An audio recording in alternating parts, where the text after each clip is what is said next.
राम राम भाई सारे भाइयों, नाम आपका भाई सुंदर दिनोदिया और आप देख रहे हैं अपना चैनल स्टार सुंदर न्यूज़। दोस्तों, इस ऑफिस में आप पहले भी आए थे, आज फिर आगे हाँ मोनू देवसरिया जो भाई जिला पार्षद हैं। तो आज देवसर दिनोद अलवास इनके सरपंच साहब आज अपने साथ मौजूद हैं और बात कराएंगे। काफ़ी दिन हो गए इन भी भाई, कदे तो भाई पुलिस पकड़ ले है, कदे प्रदर्शन करे हैं, तो पूरा के मुद्दा है कितने या बात गई है वो बात सारी कराएंगे। कैमरा मैन ते कहूँगा इस साइड आ जाओ। राम राम सारे ने। राम राम जी। तो सुंदर भाई राम राम। राम राम राम राम राम राम। और जगन भाई ठीक है सुंदर भाई, आप सुनाओ। जी राम राम राम राम भाई। राम राम मुन्नू भाई। राम राम सुंदर सरपंच भाई। साहब। जी राम राम राम। ठीक हो जमा? बहुत बढ़िया भाई। चलो तो शुरुआत थोड़े आगे आ जाओ भाई। शुरुआत कर लें भाई, मेरे गांव के सरपंच हैं जयवान भाई। तो भाई साहब, जो ई टेंडरिंग है क्या है यो और किस तरह है जो यह बात है आप प्रदर्शन करने लग रहे हो, क्या तो करने लग रहे हो? ये प्रदर्शन जो हम कर रहे हैं, ई टेंडरिंग रोकने के लिए कर रहे हैं हम। इससे ये है कि जो ई टेंडरिंग से जो ठेकेदार काम करते हैं उसमें जो बिल्डिंग या कोई भी चीज़ें बनती हैं उनसे ना उसकी जो मटेरियल जो है हाँ। वो बिल्कुल ही पुअर क्वालिटी का, मतलब बिल्कुल ही लो क्वालिटी का लगाते हैं। जैसे 1 नंबर की ईंट लगानी होती 3 नंबर की। अच्छा। और ये जो सारा है सरपंचों को दिया गया है कि पहले यो काम सरपंच का था? हाँ, पहले ये काम सरपंच कराया करते हैं। अच्छा, ये भी जो है ठेकेदार करेंगे? ये ठेकेदार फिर करेंगे। आपका क्या काम रह गया इसमें? हमारे तो चौकीदारा है। अच्छा चौकीदारा दे रखा है, चौकीदारा करो, ये हो गया बिल्डिंग बन गई। अच्छा। ये है, इसके लिए विरोध है क्योंकि ये गांव के लिए भी नुकसान है बहुत बड़ा। क्योंकि बिल्डिंग तो गांव की बन रही, सरपंच की तो बन रही को नहीं। गांव किसको बुराई देता? सरपंच को। अगर सरपंच का काम अगर बुरा होगा, ई टेंडरिंग से काम हो रहा है, अगर उसमें कुछ बुरा होता तो सरपंच ने कर दिया। जी। अभी बहुत सारे काम चल रहे हैं मेरे ख्याल से गाँव में ना, जो कि सरपंच को पता ही नहीं किस महकमे के चल रहे हैं। यह बात है। कौन करा रहा है, कौन नहीं करा रहा, ना पता चलता ना कुछ और। ठीक बात है। तो यह बात है भाई आपने सुनी। और ईव कराएंगे जो अलवास गांव के हैं सरपंच साहब है, बता दिया ई टेंडरिंग का। तो लेकिन आप ये बताओ, जो आप प्रदर्शन करने लग रहे हो ये क्यों करने लग रहे हो और क्या अपना हासिल करना है? भाई राम राम सारे भाई है ना। राम राम भाई, जो ई टेंडरिंग वाला जो देवेंद्र बबली ने सरकार ने जो सरपंचा के ऊपर यो सिस्टम थोप दिया तानाशाही करके, यो सिस्टम गामा खातर कामयाब नहीं है। गांव में सरपंच की भागीदारी में देख रेख में जो काम होने थे आज उन कामों ने ठेकेदार करेंगे। अच्छा। वो भाई किसा माल लगावें, 1 नंबर की लावें, 2 नंबर की लावें, या भाई कूड़ा करकट जैसा भी लावें, वह उस ठेकेदार की वह होगी। अच्छा, वो ठेकेदार उस काम न 10, 20, 50 दिन में करके चला जाएगा। उसकी देख रेख का जुम्मा सरपंच चौकीदार बना दिया देखने खातर। वो उसका कोई जुम्मेवार आदमी तो सही को नहीं। सरपंच तो भाई जीवेगा इतना गांव में रहेगा। गांव की जुम्मेवारी सरपंच की हो है। कोई भी गलत काम होगा ना तो सरपंच ने भाई कोई भी जाके गांव का आदमी कह सके भाई यो गलत होने लग रहा है। लेकिन ठेकेदार ने कौन बूझन जागा भाई? ठेकेदार कितका से, कौन से, किसने टेंडर देंगे, किसी ने बेरा नहीं। गाँव वाले ने के मतलब, गाँव वाले ने तो सरपंच तो मतलब है। अब भाई सरपंच करवाओ इस काम ने, और सरपंच बना दिए भाई सरकार ने चौकीदार। तो हम इस मुद्दे ने लेके जब तक हमारी मांग पूरी नहीं होंगी, यही टेंडरिंग वाली इसको वापस लो। और एक ये जो मुद्दा है रिकॉल वाला, यो भाई सरपंच अब लागू नहीं, MLA MP पे भी होना चाहिए। रिकॉल का एक बारी समझा दो कि कुछ पूरा रिकॉल का सिस्टम यो है, जैसे भाई मंत्री ने बोला था कि भाई कोई भी जिस तरह सरपंच अगर वो करेंगे ना तो मैं रिकॉल करवा दूंगा, यानी कि इलेक्शन दोबारा करवा दूंगा। अच्छा। ठीक है, रिकॉल का मतलब है ये। तो भाई या एकली सरपंच आप थोड़ी होने चाहिए, MP MLA पे भी होना चाहिए। आज देवेंद्र बबली रिकॉल करवा लेगा, रिकॉल करवा के देख लेगा। पहले तो भाई उसका करवा ले, MP का करवा ले, MLA का करवा ले, देवेंद्र बबली ने पता लग जाएगा भाई रिकॉल में क्यों है। ठीक है जी। और के सही है के गलत से। तो भाई सरपंच अगर सरपंच पे कोई काम में नहीं करवाना था, कोई मतलब या नीति नहीं चलानी थी, तो फिर सरपंच बनाए क्यों गांव के? फिर चौकीदार थे गांव में देखण ने यार, देखण खातर तो भाई और भी गणे हो हैं। तो सरपंच का काम के छोड़ दिया इस सरकार ने। जब तक भाई ये सरपंचा का यो पूरा नहीं हो लेगा ना आंदोलन और यो या ई टेंडरिंग वापिस नहीं हो लेगी, इतना भाई यही बात है कि ना हम प्रदर्शन को जारी रखेंगे और आंदोलन चलेगा भाई जी। ठीक, बिल्कुल। तो देवसर गांव से हैं, संजय नाम है। सरपंच साहब राम राम। राम राम जी, राम राम। तो सरपंच साहब काफ़ी दिन हो गए देखदा रहा हूँ, सरपंच कदे तो बयानी कदे और किते मतलब कट्ठे होंदे रहे हैं और प्रदर्शन खुल के चल रहा है। कत्ते ही चल लगा और समाधान कितने ही पूछा है यो? ऐसा है भाई सुरेंद्र, जो ई टेंडरिंग का मामला है, मैं माननीय श्री मुख्यमंत्री साहब, पंचायत मंत्री देवेंद्र बबली जी को ये बताना चाहता हूँ कि जो कि 3 ही पोस्ट होती हैं, PM, CM और सरपंच। ये छोटी सरकार है, हम भी गांव के CM हैं। बिल्कुल। और ये बार बार हमारे पंचायत मंत्री जी बोल रहे हैं चोर है ये है, तो मैं आग्रह करूँगा मुख्यमंत्री जी से अपने मंत्री को बैठ के समझाएं और उनसे बातचीत करें। 2 रुपये बस दिए को नहीं से बोले चोर चोर चोर चोर, तो या तो वह बात हो रही है बोले देना भी को नहीं, चोर घोषित कर दो ना तो। लेकिन इनकी ये बात चलेगी नहीं। क्यों नहीं चलेगी? अगर CM साहब ने और पंचायत मंत्री ने ई टेंडरिंग का रिजल्ट देखना हो तो देवसर गांव में अपने अफसर भेजे। मेरे गांव में पिछले 2 साल से 4 काम ई टेंडरिंग के थ्रू हुए थे। दानक समाज की चौपाल जो 2 साल से छत नहीं लगी है। अमृत सरोवर योजना 28,60,000 रुपये हमारे विधायक ने दिए थे। 2400 फुट या 8 फुट खुदाई करके बांध के चले गए, आज तक वो काम पूरा नहीं आया है। जोड़ का था हमारा 92,60,000 रुपये का काम, 2 साल हो गए आज तक पूरा नहीं आया है। और जो शमशान घाट की जो हमारी 4 दीवारी थी 6 महीने के अंदर ई टेंडरिंग के थ्रू बनी थी। आज देखो 4 दीवारी कहाँ, ईंट कहाँ, मसाला कहाँ, सीमेंट तो थी ही नहीं। तो मैं माननीय मुख्यमंत्री जी से आग्रह कर रहा हूँ, आप गांव में सर्वे कराएं, जो भी ई टेंडरिंग से काम है उसका रिजल्ट क्या है। न तो ई टेंडरिंग के थ्रू संपूर्ण काम हो रहा है, ईंट खड़ी कर दी, लिपाई मार दी, रेती मार दी, न तो उसमें बिजली का काम करवा रही है, न प्लम्बर का करवा रहे, और पैसा पहले निकाल के अपना पार जा है। ये कौन सा तरीका है? काम होया है को नहीं, पैसे पहले निकल के चले गए ठेकेदार आगे, और कमीशन वाला कमीशन ऊपर तय चले गए। ये हो रहा है, तो हम इसके बिल्कुल 100% विरुद्ध हो। तो सरपंच साहब आप बबली साहब तो मिले हो कि कुछ उनने बात करी है? बबली साहब भिवानी आए थे अपने पंचायत भवन में, हम मिले, हमने कहा कि ये मामला है, बोला मत कि मैं कह दूँगा थारा तो ये लड़ जाएंगे। एक शोभा नहीं देता एक मंत्री को बात करने का, उसकी बहुत सी जिम्मेवारी होती है, बात करने की तरीका होता है, ये तरीका नहीं है उनका। समझाने की भी ज़रूरत होती है, बताने की भी ज़रूरत होती है, लेकिन उनका रवैया ही कुछ अलग है। क्या है, जैसे हल्दी न पागी मुसर पागी हल्दी घाट पंसारी बन बैठा। अरे मेरे भाई, ये तानी जानी टीम है, और 1 साल बाकी रह रहा है, घर न बैठ जाओगे आराम से। और सरपंच बिना सह के धर पे सरपंच थारे नहीं सह, दरी कौन बिछाओगा? वोट तो बहुत दूर की बात से। तो सरपंच साहब एक मन ने भी छोटी बाइट देखी थी, तो बबली जी ने बोले कि थोड़ा टेम दो मेरे ते सारे काम सही होंगे। न बोले इबे नुए मुद्दा ठारे हैं, न बोले थोड़ा टेम दे दो सारे काम बढ़िया होंगे। तो मैं ये तो अभी आग्रह कर रहा था CM साहब से, हमारे माननीय पंचायत मंत्री जी से, देवसर गांव में अपना एक नुमाइंदा भेजे और उसका रिजल्ट देखे। अगर उसमें कुछ नहीं है गड़बड़ तो हम सारे सरपंच मान लेंगे। अगर 100 की 100 गड़बड़ है तो पंचायत मंत्री हमसे वादा करे कि अगले दिन तुम्हारी पावर उल्टी दी जाएगी। मैं दावे के साथ कहता हूँ, भेज के देखो गाँव के अंदर।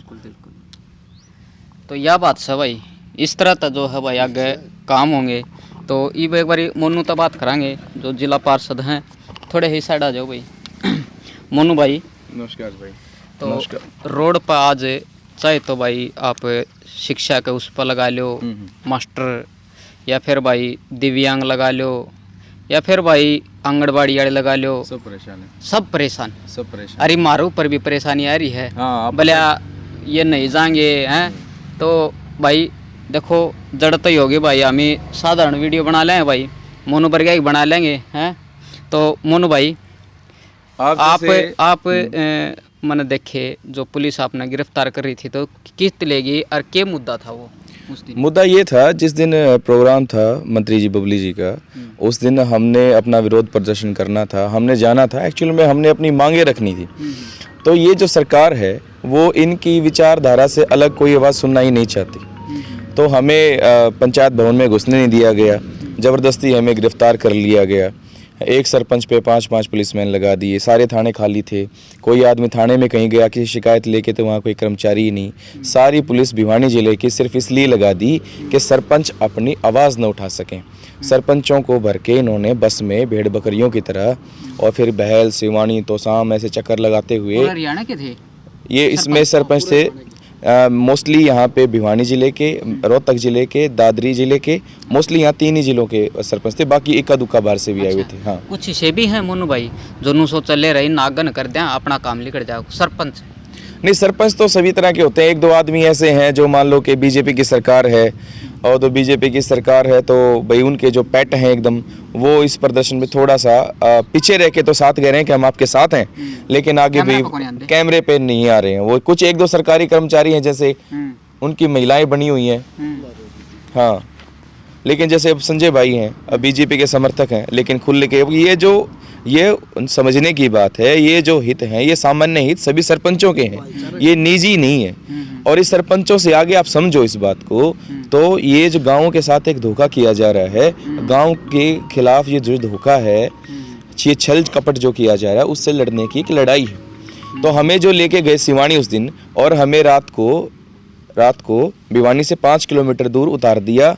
वो कहा कि भाई जो बड़े पुलिस अधिकारी हैं, जो बीजेपी के जो बड़े आला कमान जो नेता हैं, उन्होंने कहा इन सरपंचों को तंग करके, और मैं भी साथ में था, कि शहर से 5 किलोमीटर दूर उतारो ताकि परेशान हो।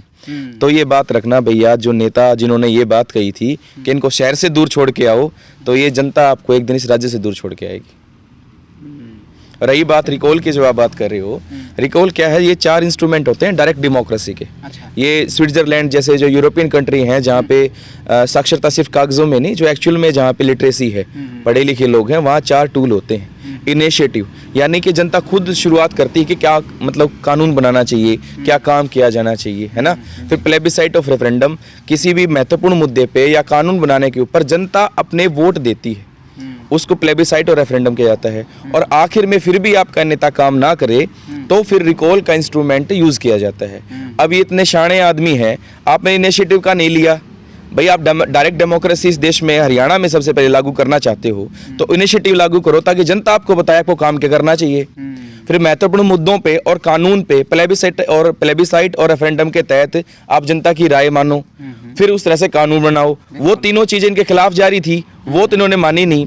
एक जो चुने हुए प्रतिनिधियों के खिलाफ जारी है रिकॉल, वो इन्होंने कहा ये इंस्ट्रूमेंट हम यूज करेंगे रिकॉल का।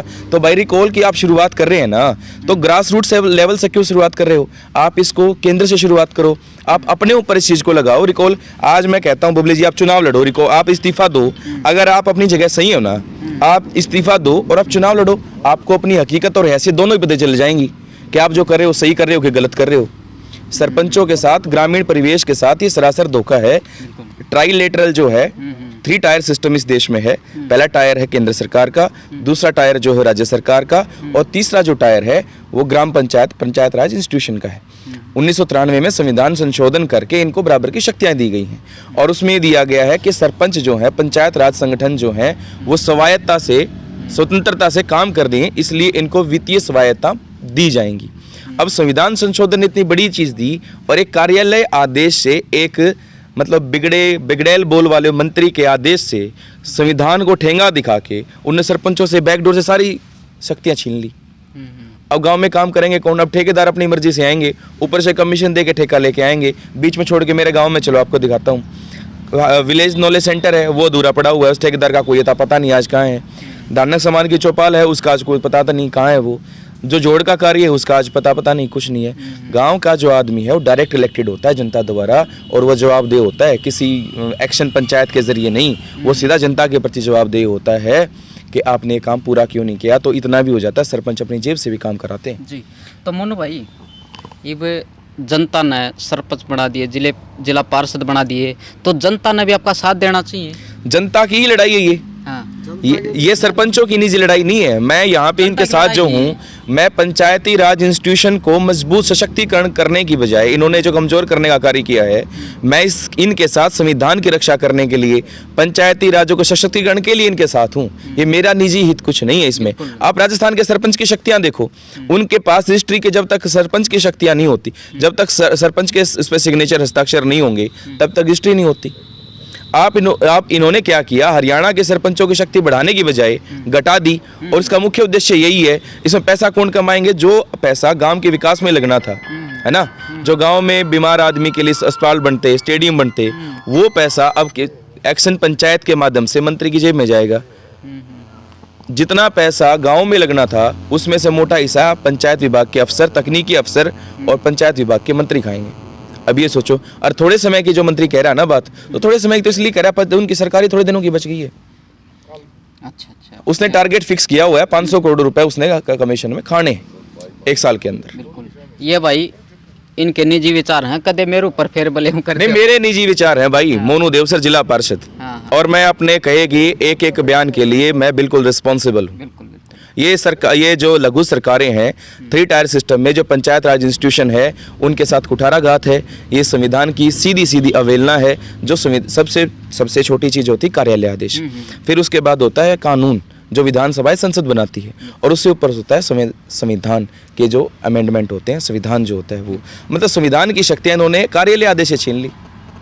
कितना बड़ा दुर्भाग्य है ना। सीएम साहब को समझ में आ रही कि आपका जो जनाधार है साहब, वो जा चुका है। या तो आप सरपंचों की शक्तियां लौटा दो, नहीं तो आपका जनाधार साफ है। कभी आप इंतजार कर रहे हो 2024 में आप लेके कुर्सी पे बैठोगे तो भूल जाना ये चीज़। पढ़ा लिखा है भाई मोनू, सारा ज्ञान है। तो इन भैया के बारे में थोड़ा बताओ भाई साहब, आपका क्या नाम है? मेरा नाम तो राजीव है, भवानी मोटर वर्कशॉप से। अच्छा, ये शहर है सामने जो बड़ा वर्कशॉप है। अच्छा। जो इनकी सोच है वो जनता के लिए, ना कि खुद के लिए। जनता ने भी आगे आना चाहिए, और जनता आगे आएगी। जनता आगे आएगी, जनता को आगे लेके आएंगे हम। ये तो सरपंच हैं, और सरपंच के पीछे जनता ने भी आना चाहिए। मैं भी आगे सरपंच भी तो जनता से ही है, और फिर जब सरपंच है आगे तो जनता साथ में आएगी। ये तो बहुत जल्द पता चल जाएगा। अगर ये चीज़ ठीक नहीं की गई तो बहुत जल्दी पता चल जाएगा इस चीज़ का कि क्या होने वाला है। चलो, तो भाई मन में खटास हो रहा है सरपंच का भी और जिला पार्षद का भी।